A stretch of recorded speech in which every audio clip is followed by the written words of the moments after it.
नमस्कार, मैं डॉक्टर सुनील। आज मैं साइकोलॉजी प्रैक्टिकल HSPQ अर्थात हाई स्कूल पर्सनालिटी क्वेश्चनर के बारे में बात करूंगा।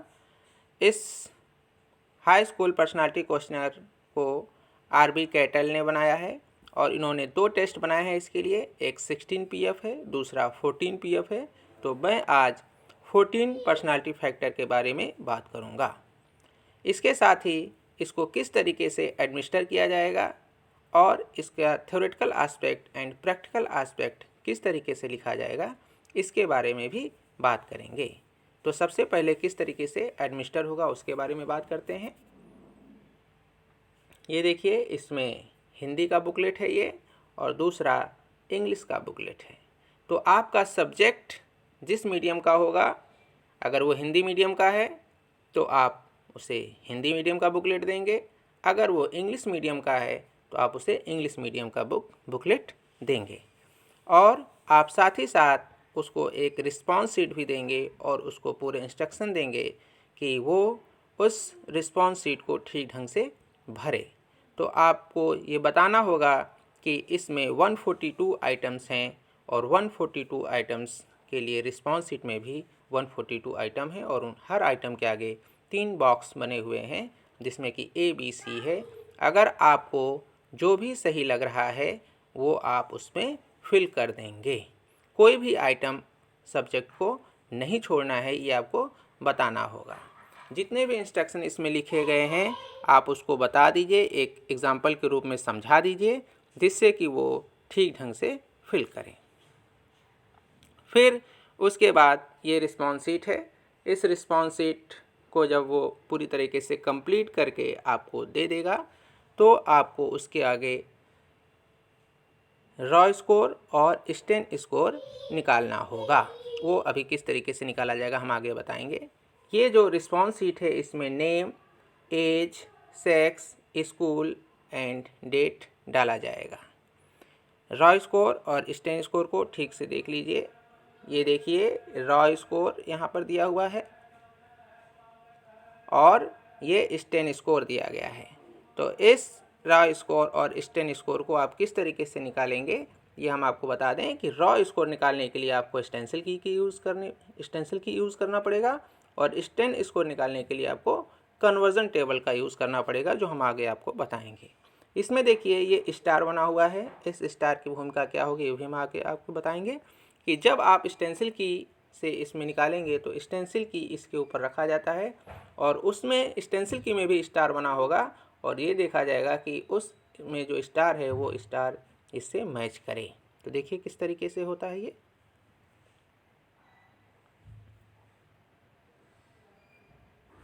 ये स्टेंसिल की है और स्टेंसिल की में इसमें देखिए 1 और आगे 2 होगा और ये देखिए स्टार बना हुआ है, ठीक है ना।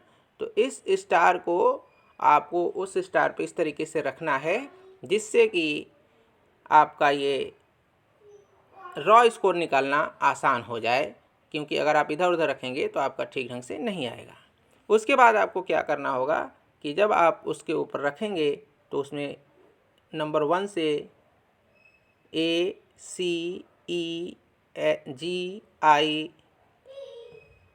और Q3 फैक्टर का रॉ स्कोर निकलेगा।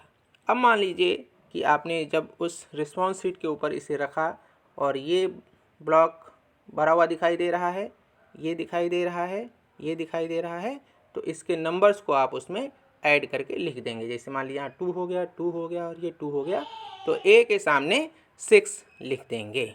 सेम इसी तरीके से E के लिए अगर आप निकालना चाह रहे हैं तो मान लीजिए आपने रखा है, यहाँ 2 का भरा हुआ दिखाई दे रहा है, यहाँ 2 का फिल नीचे दिखाई दे रहा है, यहाँ का 2, तो E के लिए भी 6 हो जाएगा।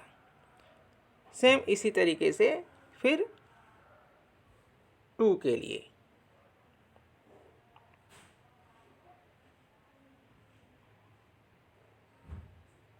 टू का ये है, 2 में भी उसी तरीके से स्टार के ऊपर स्टार रखेंगे और फिर B, D, F, H, J, Q2 और Q4 का निकालेंगे। तो आराम से निकाल सकते हैं आप रॉ स्कोर। फिर रॉ स्कोर निकालने के बाद आपको स्टेन स्कोर निकालना होगा। तो स्टेन स्कोर निकालने के लिए आप देखिए नॉर्म्स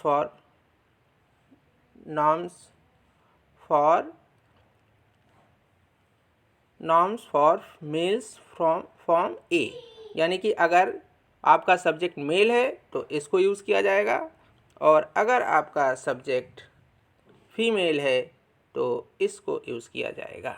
अब इसमें से निकालेंगे किस तरीके से, तो अगर आप देखिए कि फैक्टर ए का सब्जेक्ट का रॉ स्कोर आया है 12 to 13, तो उसका स्टेन स्कोर हो जाएगा 6। ठीक, फिर से समझ लीजिए, थोड़ा बार जूम करके देखते हैं इसको। अगर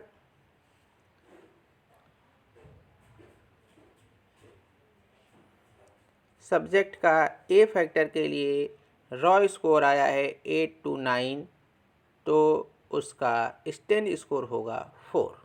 ठीक, अगर डी के लिए स्टेन स्कोर आया है 11, तो उसका स्टेन स्कोर हो जाएगा 6। तो इस तरीके से आप A2 Q4 तक का स्टेन स्कोर आराम से निकाल सकते हैं। ठीक है, और फिर उसके बाद से उसमें आपने फिल कर लिया रिस्पॉन्स शीट में। अब वही चीज़ आपको इसमें फिल करनी होगी। यहाँ पर फॉर्म की जगह ए लिख देंगे और फिर इसमें सारे रॉ स्कोर लिख देंगे, इसमें स्टेन स्कोर लिख देंगे, और इस स्टेन स्कोर के अकॉर्डिंग इसमें सर्कल बना देंगे जो भी आपका होगा, और फिर उसको इस तरीके से मिला देंगे। यानी कि अगर ए में स्टेन स्कोर 2 है तो यहाँ पे 2 कर दिया जाएगा, बी में अगर 4 है तो 4 कर दिया जाएगा, और इस तरीके से मिला दिया जाएगा। अब इसमें आपको ये देखना है, इसमें भी आपको भरना है name, age, sex, school and date, जिस तरीके से आपने रिस्पॉन्स शीट में सब्जेक्ट का भरवाया है। अब आप देखिए, अगर लो की तरफ है तो लो स्कोर डिस्क्रिप्शन किया जाएगा, और अगर हाई की तरफ है तो हाई स्कोर डिस्क्रिप्शन किया जाएगा, और अगर एवरेज है तो एवरेज के अकॉर्डिंग किया जाएगा। तो ये चीज़ फाइल में किस तरीके से लिखना है ये हम आपको आगे बता भी देंगे। फिर ये लीडरशिप पोटेंशियल निकाली जाएगी। लीडरशिप पोटेंशियल निकाली जाएगी और क्रिएटिविटी पोटेंशियल निकाली जाएगी इस फार्मूले के द्वारा। और ये जो 0.2B 0.2C दिया है, यानी कि 0.2 इंटू बी का स्टेन स्कोर, इसी तरीके से यहाँ पर -0.2A है तो यानी कि 0.2 इंटू ए का स्टेन स्कोर लिख के किया जाएगा। ये भी हम आपको जो फाइल दिखाएंगे तो उसमें आपको बता देंगे। अब थ्योरेटिकल एस्पेक्ट में पर्सनालिटी की मीनिंग, मन के अनुसार डिफिनीसन, फिर उसके बाद से आल्पोर्ट के अनुसार डिफिनीसन, आल्पोर्ट की डिफिनीसन बहुत ही इंपॉर्टेंट है। फिर उसके बाद से कैटल के अनुसार फिर कैरेक्टरिस्टिक्स ऑफ पर्सनालिटी, ये आपको पूरा बताना है। फिर उसके बाद से पर्सनालिटी के ये कैरेक्टरिस्टिक्स हो जाएंगी। फिर उसके बाद से टाइप्स ऑफ पर्सनालिटी में क्रेसमैन के अनुसार बताया गया है, एस्थेनिक, एथलेटिक, पिकनिक। फिर ये टाइप से चल रहा है। फिर जूंग के अनुसार इंट्रोवर्ट, एक्सट्रोवर्ट। फिर थ्योरीज ऑफ पर्सनालिटी में 2 इम्पॉर्टेंट हैं, एक तो आल्पोर्ट की और दूसरी कैटल की। तो ये आल्पोर्ट की है। फिर उसके बाद से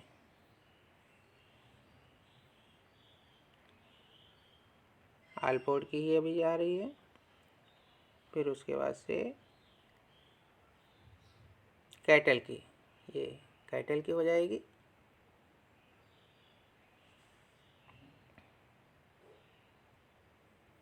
फिर कैटल के बाद किस तरीके से असेसमेंट पर्सनालिटी की जाती हैं, कौन कौन से टेक्निक्स हैं, वो आपको पूरा बताना होगा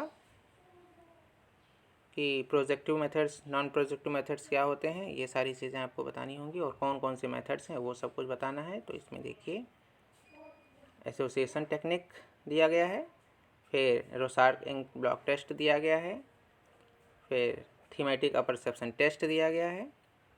फिर उसके बाद से नॉन प्रोजेक्टिव मेथड्स में मिनीसोटा मल्टीपल पर्सनालिटी इन्वेंट्री, फिर रेटिंग स्केल, फिर हाई स्कूल पर्सनालिटी क्वेश्चनर, क्योंकि हाई स्कूल पर्सनालिटी क्वेश्चनर आप खुद कर रहे हैं तो आपको उसके बारे में बताना है और कौन सा यूज़ कर रहे हैं, 14 फैक्टर यूज़ कर रहे हैं कि 16 फैक्टर यूज़। आप 14 फैक्टर यूज़ कर रहे हैं तो 14 फैक्टर का पूरा बताएंगे और डिटेल में आप उन्हें किस तरीके से इसको करना है, इसमें कितने फैक्टर हैं, किस तरीके से आप इसकी स्कोरिंग करते हैं, किस तरीके कितने आइटम्स हैं इसमें, low rate, high score rate, average क्या है, स्टेन स्कोर किस तरीके से निकाला जाता है, रॉ स्कोर किस तरीके से निकाला जाता है, ये पूरा आपको इसमें बताना होगा। फिर इसके बाद से आएगा प्रैक्टिकल एस्पेक्ट। प्रैक्टिकल एस्पेक्ट में सबसे पहले ऊपर लिखा जाएगा नेम, और नेम में होगा high school personality questionnaire by RB Cattell 14 PF। ये 14 PF आप लिख लीजिएगा क्योंकि 16 PF भी है, 14 PF भी है, तो कन्फ्यूज़न ना रहे। फिर है दूसरा ऑब्जेक्टिव ऑफ द टेस्ट। इसमें पहला होगा to measure the 14 personality factor of the subject, और दूसरा होगा to measures the leadership potential and creativity of the subject. फिर डिटेल्स ऑफ द सब्जेक्ट, उसमें name, age, gender, educational qualification, और आगे एक इसमें एक चीज़ छूट गई है, आप उसकी हेल्थ भी लिख सकते हैं, तो न हेल्थ उसका फिजिकल एंड मेंटल हेल्थ आगे नॉर्मल कर दिया जाएगा। फिर आपका दूसरा आ जाएगा details of the test administrator, या इसको लिख सकते हैं details of the tester. Details of the tester में आपका नाम आएगा, आप चूँकि एडमिनिस्टर कर रहे हैं तो आप टेस्टर होंगे, आप अपना डिटेल देंगे। फिर एजुकेशन क्वालिफिकेशन क्या है आपकी, आप वो भी दे देंगे।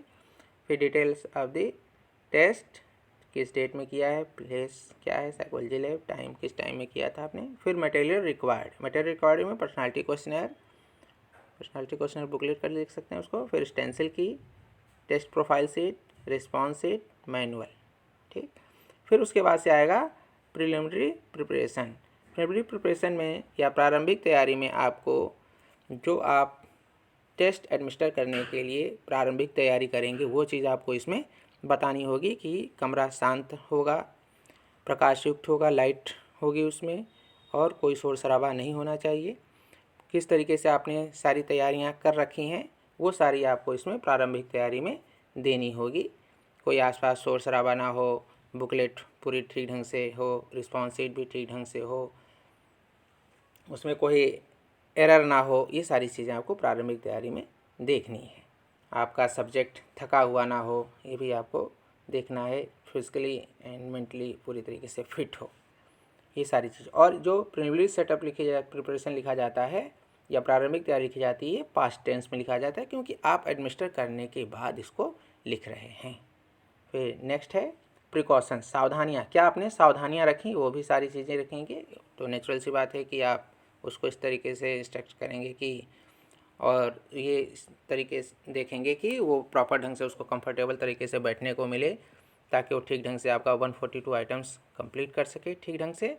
साथ ही साथ आपको साथ ही ये भी देखना होगा कि आसपास कोई शोर शराबा ना हो जाए, लाइट प्रॉपर तरीके से उस समय पर बनी रहे। तो ये सारी चीज़ें आपको देखनी है। ये भी आपको देखना है कि 142 आइटम में से कोई आइटम वो छोड़ ना दे, है ना, ये सारी चीज़ें आपको करनी है। फिर इसके बाद से आएगा इंस्ट्रक्शन में आपको जनरल इंस्ट्रक्शन और स्पेसिफिक इंस्ट्रक्शन देने हैं। जनरल इंस्ट्रक्शन में तो दो चीज़ें देनी होंगी कि इस चीज़ को आपको कहीं भी डिस्क्लोज़ नहीं करना है, मतलब आप डिस्क्लोज़ नहीं करेंगे जिससे कि वो आपको कॉन्फिडेंट तरीके से या आपके ऊपर विश्वास करके वो ठीक ढंग से उसके रिस्पॉन्स दे, कहीं भी उसमें बनावटी ना हो। दूसरा आपको ये बताना होगा कि इस आइटम को इस टेस्ट को एडमिनिस्टर करने के बाद आपके स्कूली परफॉर्मेंस पे कोई भी प्रभाव नहीं पड़ेगा और इसको कहीं डिस्क्लोज़ नहीं किया जाएगा। फिर स्पेसिफिक इंस्ट्रक्शन में आपको वही चीज़ें बतानी होंगी जो हमने आपको स्टार्टिंग में बताई थी कि इसमें 142 आइटम्स हैं, सारे आइटम्स आपको करने हैं। जो अगर आपको समझ में आइटम नहीं आ रहा है तो उसमें आप ए छोड़ दीजिए, सी छोड़ दीजिए, आप उसमें बी कर सकते हैं। और जो भी आइटम्स हैं उसके तीनों ऑप्शन में से एक ही ऑप्शन आपको करना है, तीनों ऑप्शन में क्लिक टिक नहीं करना है। तो आप ठीक ढंग से उसको इंस्ट्रक्शन दीजिए और आप उससे स्टूडेंट सब्जेक्ट से भी कह दीजिए कि उसको जो पहला पेज है उसको पढ़ ले तो उसको आराम से समझ में आ जाएगा। आप एग्जाम्पल के रूप में भी दे के उसको समझा सकते हैं।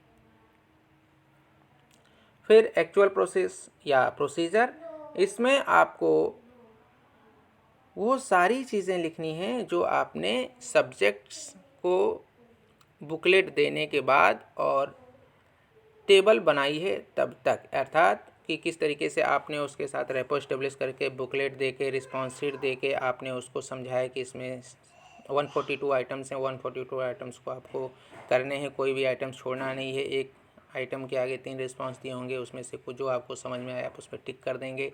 फिर वो जब कंप्लीट करके आपको दे देगा तो फिर आप उसको सहयोग के लिए थैंक्स या धन्यवाद कहेंगे। और फिर उसके बाद से आप स्टेंसिल की के द्वारा आपने रॉ स्कोर निकाला, फिर रॉ स्कोर का आपने कन्वर्जन टेबल के द्वारा स्टेन स्कोर निकाला, फिर आप उसने उसके द्वारा प्रोफाइल शीट ड्रॉ की, प्रोफाइल शीट के बाद आपने टेबल बनाया। तो वो सारी चीज़ें आपको इसमें लिखनी है एक्चुअल प्रोसेस में। ये देख लीजिए, ये सारी चीज़ें इसमें उसी तरीके से लिखी गई हैं। फिर वो जो उसके बाद नेक्स्ट होगा कि आपने जो रिस्पॉन्स शीट भरवाई थी वो इस तरीके से भरी होगी, वो रखा होगा। रॉ स्कोर स्टेन स्कोर देखिए इसमें लिखा हुआ है, नेम उसका लिखा हुआ है। फिर उसके बाद से आप दूसरा प्रोफाइल शीट देखिए, यहाँ पे रॉ स्कोर, दूसरा स्टेन स्कोर दिया हुआ है। ये देखिए, ये रॉ स्कोर है और ये स्टेन स्कोर है, उसके आधार पे फिर ये ड्रॉ किया गया है और ये सारी चीज़ें इस तरीके से मिला दी गई हैं। और जिधर लो स्कोर की तरफ होगा तो लो स्कोर का डिस्क्रिप्शन बताया जाएगा, हाई स्कोर की तरफ है तो हाई स्कोर का, और एवरेज की तरफ है तो एवरेज का बताया जाएगा। वो हम टेबल के द्वारा देखते हैं। अब ये देखिए टेबल बनाई गई है, ऑब्जर्वेशन टेबल, बिल्कुल प्रोफाइल शीट के आधार पे। पहले फैक्टर दिया गया है, फिर रॉ स्कोर, स्टेन स्कोर। आप चाहें तो इसको इस तरीके से बना सकते हैं, पहले फैक्टर, फिर ये रॉ स्कोर यहाँ कर लें और स्टेन स्कोर यहाँ कर लें, और उसके बाद से लो score trait, average score trait and high score trait कर सकते हैं। अब अगर 5 स्टेन है तो नेचुरल सी बात है एवरेज में आएगा, 1 है तो लो में जाएगा। ये देखिए 5 है तो 5 वाला एवरेज में आ गया, यहाँ 1 है तो ये लो में आ गया, ये 7 है तो ये हाई में आ गया। तो इस तरीके से आपको सारे डिस्क्रिप्शन करने हैं। ये देखिए हर ट्रेड फैक्टर के अनुसार डिस्क्रिप्शन किया गया है। अब उसके बाद से आता है कैलकुलेशन। तो कैलकुलेशन 2 चीज़ निकाली जाएगी, एक तो लीडरशिप पोटेंशियल और दूसरा क्रिएटिविटी। तो हमने फार्मूला आपको स्टार्टिंग में दिखाया भी था, ये फार्मूला है, इस फार्मूले के अकॉर्डिंग आपने कैलकुलेशन करना है।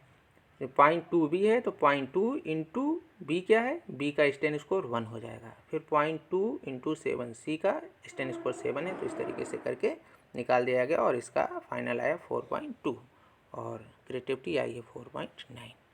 तो इसको आप रिजल्ट में इस तरीके से लिख सकते हैं, सब्जेक्ट के लीडरशिप पोटेंशियल 4.2 और क्रिएटिविटी 4.9 आई है, ये रिजल्ट में आप लिख देंगे।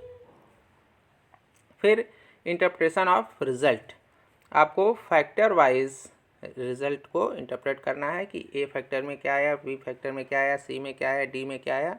और ये करना किस तरीके से, जो आपने प्रोफाइल शीट की थी जिसमें लो score description, high score description और एवरेज था, उसके अकॉर्डिंग बताना होगा कि आपका सब्जेक्ट ए में उसके क्या डिस्क्रिप्शन हैं, बी में क्या ट्रेड्स हैं, सी में क्या ट्रेड्स हैं, 4D में क्या ट्रेड्स हैं, ई में क्या ट्रेड्स हैं। ये सारी चीज़ें आपको उसमें बतानी होंगी और वो उसके लिए आपको उस प्रोफाइल शीट की हेल्प लेनी होगी या फिर जो आपने ऑब्जर्वेशन टेबल बनाया है उसकी हेल्प लेनी होगी।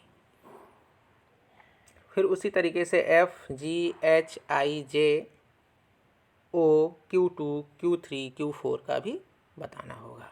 फिर कंक्लूज़न में आपको बताना होगा कि सब्जेक्ट किस तरीके का है, इंट्रोवर्ट है, एक्सट्रोवर्ट है, साई नेचर का है, या जो सारे आपने ट्रेड्स देखे उसके आधार पे आपको बताना होगा कि आपका सब्जेक्ट किस तरीके का है। तो ये देखिए इसमें इसके अकॉर्डिंग ये चीज़ बताई गई है। फिर इसके आधार पे आपको एजुकेशनल इम्प्लीकेशन और इसमें आपको सजेशंस देने होंगे टीचर्स को कि उसकी पर्सनालिटी, सब्जेक्ट की पर्सनालिटी किस तरीके से है, उसके अकॉर्डिंग उसके टीचर्स को आपको सजेशन देना होगा कि आप उसमें क्या कर सकते हैं, इम्प्रूव कर सकते हैं। अगर पर्सनालिटी बहुत अच्छी है तो उसका यूज़ कैसे कर सकते हैं। फिर उसके बाद से उस स्टूडेंट को भी बताना होगा, सजेशन देने होंगे आपको, और उसके बाद से एस्पायरेंट्स को भी सजेशन देने होंगे उसके पर्सनालिटी के अकॉर्डिंग। और फिर लास्ट में आएगा रेफरेंसेज। ये रेफरेंस यानी कि आपने किस बुक की हेल्प ली है इस प्रैक्टिकल को कंप्लीट करने के लिए। तो इस तरीके से आप HSPQ को प्रैक्टिकल कंप्लीट कर सकते हैं। मुझे लगता है कि आपको ये प्रैक्टिकल अच्छे से समझ में आ गया होगा। आज के लिए इतना ही, धन्यवाद।